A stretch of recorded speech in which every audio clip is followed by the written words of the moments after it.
주님께서 여러분과 함께 마테오가 전한 거룩한 복음입니다.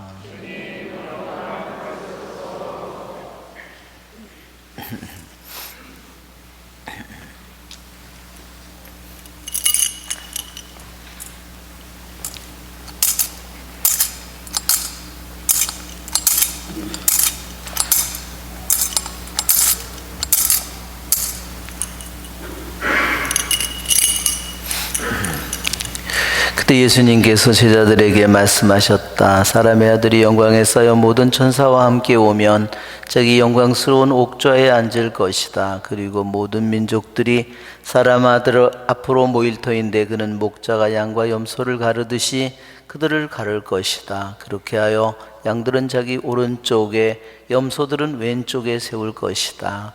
그때 임금이 자기 오른쪽에 있는 이들에게 이렇게 말할 것이다. 내 아버지께 복을 받은 이들아, 와서 세상 창조 때부터 너희를 위하여 준비된 나라를 차지하여라. 너희는 내가 굶주렸을 때 먹을 것을 주었고 내가 목말랐을 때 마실 것을 주었으며 내가 나그네였을 때 따뜻이 맞아들였다. 또 내가 헐벗었을 때 입을 것을 주었고 내가 병들었을 때 돌보아 주었으며 내가 감옥에 있을 때 찾아주었다. 그러면 그 의인들이 이렇게 말할 것이다. 주님, 저희가 언제 주님께서 굶주리신 것을 보고 먹을 것을 드렸고 목마르신 것을 보고 마실 것을 드렸습니까? 언제 주님께서 나그네 되신 것을 보고 따뜻이 맞아드렸고 헐벗으신 것을 보고 입을 것을 드렸습니까? 언제 주님께서 병드시거나 감옥에 계신 것을 보고 찾아가 뵈었습니까? 그러면 임금이 대답할 것이다. 내가 진실로 너희에게 말한다. 너희가 내 형제들인 이 가장 작은 이들 가운데 한 사람에게 해준 것이 바로 나에게 해준 것이다. 그때 임금은 왼쪽에 있는 자들에게도 이렇게 말할 것이다. 저주받은 자들아, 나에게서 떠나 악마와 그의 부하들을 위하여 준비된 영원한 불 속으로 들어가라. 너희는 내가 굶주렸을 때 먹을 것을 주지 않았고 내가 목말랐을 때 마실 것을 주지 않았으며 내가 나그네였을 때 따뜻이 맞아들이지 않았다. 또 내가 헐벗었을 때 입을 것을 주지 않았고 내가 병들었을 때와 감옥에 있을 때 돌보아 주지 않았다. 그러면 그들도 이렇게 말할 것이다. 주님, 저희가 언제 주님께서 굶주리시거나 목마르시거나 나그네 되신 것을 보고 또 헐벗으시거나 병드시거나 감옥에 계신 것을 보고 시중 들지 않았다는 말씀입니까? 그때 임금이 대답할 것이다. 내가 진실로 너희에게 말한다. 너희가 이 가장 작은 이들 가운데 한 사람에게 해주지 않은 것이 바로 나에게 해주지 않은 것이다. 이렇게 하여 그들은 영원한 벌을 받는 곳으로 가고 의인들은 영원한 생명을 누리는 곳으로 갈 것이다. 주님의 말씀입니다.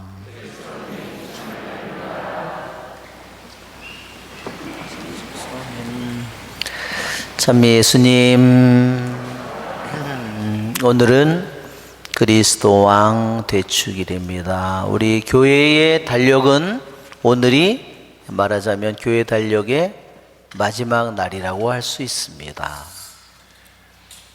즉 그리스도 왕 대축일은 그리스도께서 모든 만물을 다스리는, 그래서 그분 모든 혀가 그분을 찬미하고 모든 무릎이 그분 앞에 무릎을 꿇고 이 세상에 있는 모든 것들이 천사계든 영계든 인간계든 이 모든 것들이 과거든 현재든 이 모든 것들이 그분 앞에 다 하느님 앞에 드러나서 하느님의 판결을 받고 하느님께서 모든 것을 명명백백하게 모든 것을 드러내시고 다스리는 날을 기념하는 것입니다. 그러니까 이것은 아직 우리에게 오지 않은 날이죠. 그러나 우리는 이것을 미리 우리는 앞당겨서 우리는 그날을 생각하면서 우리는 이 그리스도 왕 대축일을 지냅니다. 왜 그럴까요? 그것은 우리들의 희망이기 때문입니다. 나도 그리스도께서 모든 것을 우리들 모두가 죽어서 우리들 모두가 다 세상을 떠나서 우리들이 흙으로 먼지로 돌아간 후에 다시 그분께서 모든 것을 다시 모든 죽은 영혼들을 불러서 하느님께서 모든 것을 명명백백하게 드러낼 그 날에 나도 그분 곁에서 그분과 함께 다스리고 그분 안에서 영원한 행복을 누리는 그날을 우리들이 믿고 그것을 우리들이 희망으로 간직한 사람들이기 때문입니다. 요한의 일서 편지에 이런 말씀이 있습니다. 사랑하는 여러분, 우리는 하느님의 자녀입니다. 우리가 어떻게 될지 아직 드러나지 않았지만 그분께서 나타나시면 우리도 그분처럼 되리라는 것을 알고 있습니다. 네, 마지막 날에 이 세상의 모든 것이 완성되는 마지막 날에 숨겨진 모든 것이 하나도 없고 말하자면 불의한 것이 단 하나도 없이 모든 것이 드러나는 그 날에 그분이 모든 것을 다스리는 그 날에 그분께서 나타나는 순간에 우리도 그분처럼 되리라 그랬습니다. 이것이 우리들이 가지고 있는 희망입니다. 사도 요한은 그랬습니다. 어떻게 그러면 우리가 그분처럼 될까? 그분이 나타나는 순간에 우리는 그분을 있는 그대로 뵙게 될 것이라고 했습니다. 지금 우리는 그분을 성체 안에서, 성혈 안에서, 미사 안에서, 하느님의 말씀 안에서, 기도 안에서, 공동체 안에서, 성사 안에서 그분을 믿음으로밖에 보지 못하지만 그러나 세상의 끝날에는 우리들 모두가 영으로 그분을 있는 그대로의 모습으로 보게 될 때 어떤 일이 일어날까요?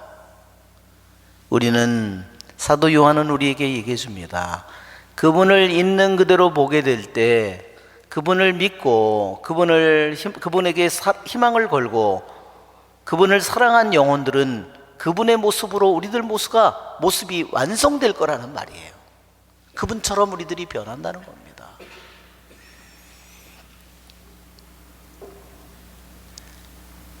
예, 그분을 뵙는 것만으로도 우리들이 그분처럼 변화되릴 것이라는 겁니다. 우리가 가지고 있는 믿음, 우리가 가지고 있는 희망이 이것입니다. 그러니까 우리는 세상의 끝날을 생각할 때 나도 그분이 모든 것을 다스리는 날에 내 영혼이 무릎을 꿇고 영원히 그분의 이름을 찬미할 것입니다. 그것이 우리들의 미래에 마련된 일입니다. 오늘 복음에서 하느님의 최후의 이 심판에 관한 이 말씀에 보면 하느님의 판결의 말씀이에요. 하느님의 마지막 날에 모든 것들이 판결이 이루어지겠죠. 하느님의 말씀대로. 거기에는 영원한 나라와 영원한 생명을 누리는 영원한 빛의 나라와 영원한 벌을 받는 지옥이 등장합니다. 그날에 더 이상 연옥은 없다고 했습니다. 마지막 날에. 그리고 마지막 날에 더 이상의 죽음도 없다고 했습니다. 마지막 날에 더 이상 거짓도 위선도 사기도 그 어떤 것도 있을 수 없습니다. 그러기에 우리는 주님을 믿는 우리들은 그 모든 것을 우리는 바라고 갈망하면서 그것을 우리의 마음속에 간직하고 살아가는 사람들입니다.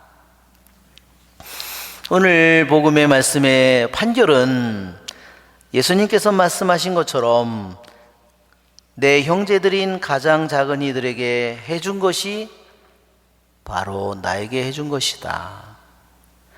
가장 작은 이들 가운데 한 사람에게 해주지 않은 것이 바로 나에게 해주지 않은 것이다 그랬습니다.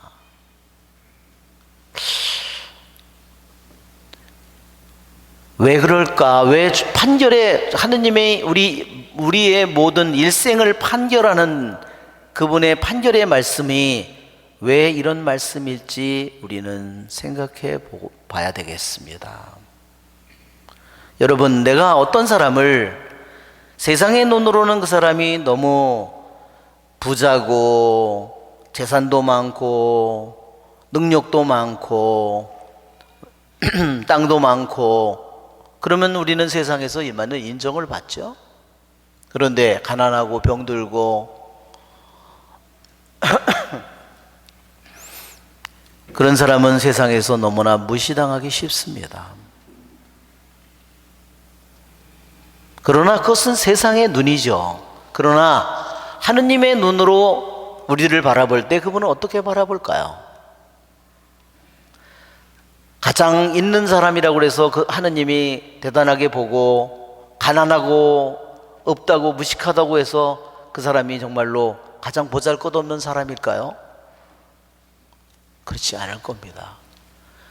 하느님은 우리들 모두의 생명을 우리에게 주신 분입니다. 우리들의 성격이든 우리들의 모든 것을 설계하신 분입니다. 그분은 우리들 모두의 아버지요, 아버지의 아버지이고 우리들의 어머니의 어머니이십니다.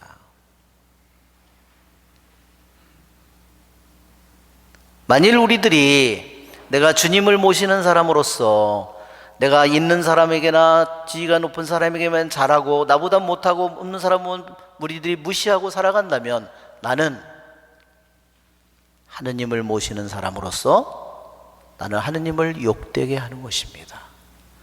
그것은 순수한 사랑이 결코 아닙니다. 가장 보잘것없는 사람에게 해준 것이 나에게 해준 것이다고 왜 그랬을까요? 그것은 가장 순수한 사랑이기 때문입니다. 내가 있는 사람에게 잘해주면 나에게 이득이 될지 모르죠.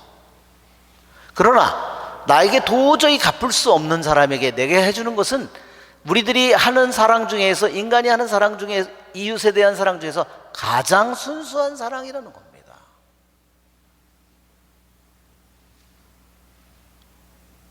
여러분, 가장 순수한 사랑은 하느님의 사랑입니다. 여러분, 가장 보잘것없는 사람에게 하느님께서 더 순수한 사랑으로 사랑하시는 겁니다.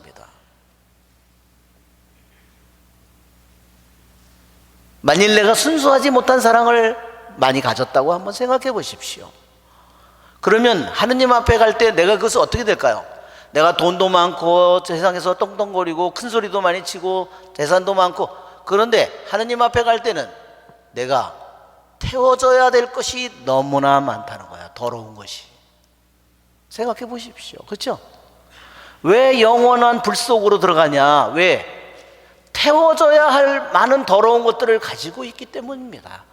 버려져야 됐고, 태워져야 됐고, 부서져야 됐고, 없어져야 될 것들을 너무 많이 쌓아가지고 있었어요.